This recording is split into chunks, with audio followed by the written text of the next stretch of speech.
কপিলী জীয়ানৈ। কপিলীয়ে বিচাৰে নদন বদন সংসাৰ গৃহস্থী ঘৰ।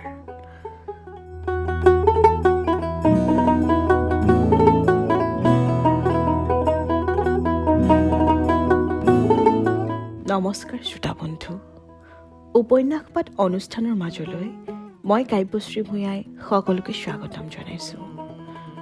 আজি উপন্যাস পাঠ অনুষ্ঠানত আপোনালোকৰ বাবে আগবঢ়াইছোঁ কপিলী পৰিয়া সাধুৰ দ্বিতীয় খণ্ড।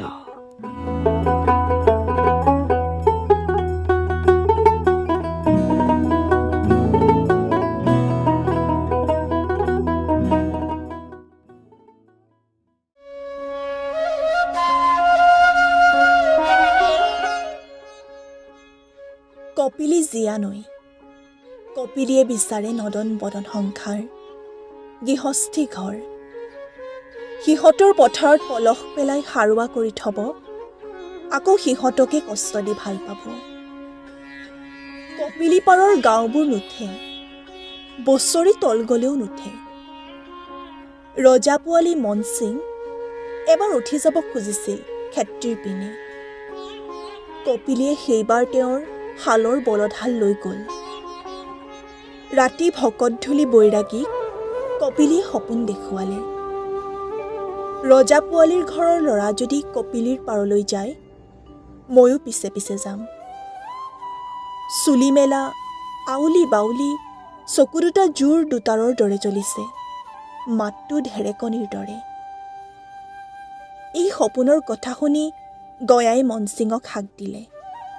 মনসিঙেও ভয় খালে।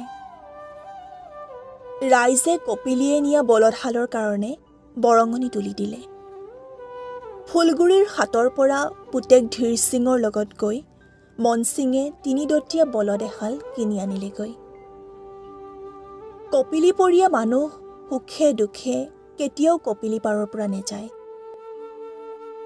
ধীৰ সিংহঁতৰ গাঁওখন পকিয়ালিৰ পৰা ৪ মাইল। আগে ৰাইজৰ আলি এতিয়া লোকেল বৰ্ডে লৈছে।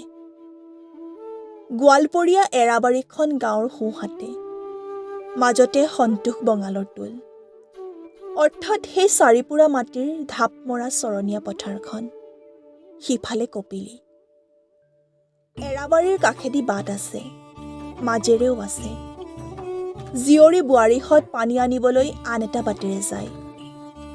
অলপ ঘূৰি সৰিয়হনিৰ মাজেৰে বাট। কাকবাহৰ জোপটোৰ সিফালে সৌৰা গছজোপাত যখিনী ছোৱালীয়ে চাপৰি বায়। ল'ৰা ছোৱালী পালে বায়েকহঁতৰ ভেষ ধৰি ফুচুলাই লৈ যায়। সেইবাবে থিয় দুপৰীয়া পাঠশালা স্কুলৰ পৰা ল'ৰাহঁত আহিবলৈ ভয় কৰে। পাঠশালা স্কুলত বেথাৰাম পণ্ডিত, আচল ঘৰ জাগিত, বনুৱা বৰাৰ সৰু থালৰ। স্কুল বহে ৰাতিপুৱা। দুপৰীয়া ল'ৰাবোৰে গৰু ৰাখিব লাগে, হাত বাট কৰিব লাগে। ৰূপাই আজি ৩ দিনৰ মূৰত স্কুললৈ আহিছে। সেইবাবে সি মিশ্ৰ বিয়োগৰ অংক নোৱাৰিলে। সি এচুকত এঠেঙীয়া বগলী হৈ থিয় দি আছে, চকু কপিলীলৈ। কপিলীত দেচোৱালী জালুৱাই মাছ ধৰিছে। সিহঁত অহা এপৰমান হ'ল। মাছ মাৰি সিহঁতে ধৰমটোললৈ নিয়ে। ধৰমটোলৰ পৰা সেইবোৰ ভাটি লৈ যায় গুৱাহাটীলৈ, জিলালৈ যায়, অৰ্থাৎ নগাঁৱলৈ। জিলাৰ উকিল বাবুবোৰে জলকীয়াৰে ৰঙা কৰি খায়। সি এবাৰ বাপেকৰ লগত জিলালৈ গৈছিল, মকদ্দমা ফটাৰ ধাৰী চিতল এজনীলৈ। উকিলৰ ঘৰত সিহঁতক চোতালত ভাত খাবলৈ দিছিল। জল্লাকৈ ৰন্ধা চিতল মাছৰ কডা। চিতল মাছো খাবলৈ ইমান বেয়া হ'ব পাৰে, সি আচৰিত হ'ল।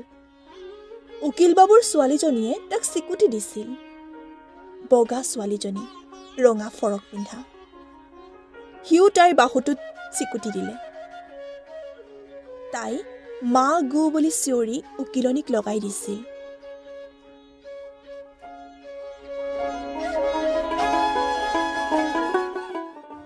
শ্ৰোতা বন্ধু, আজিলৈ উপন্যাস পাঠ অনুষ্ঠানৰ পৰা মই কাব্যশ্ৰী ভূঞাই বিদায় মাগিছোঁ।